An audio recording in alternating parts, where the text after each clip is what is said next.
Alright guys, today I'm going to show you on how to show a particle when the player steps on a platform. So the first step is open the Roblox Studio and then choose the base template here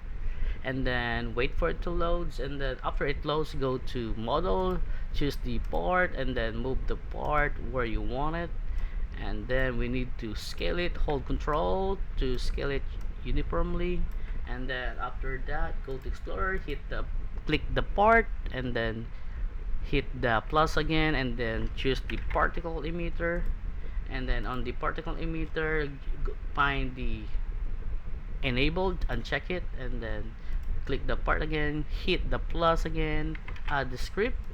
and then on the script we need to add the script for showing the particle, which is this, and then go to play, test it, and then we're going to see it in action. So here our character, we're going to step on it, boom, one more time, boom, and again, boom.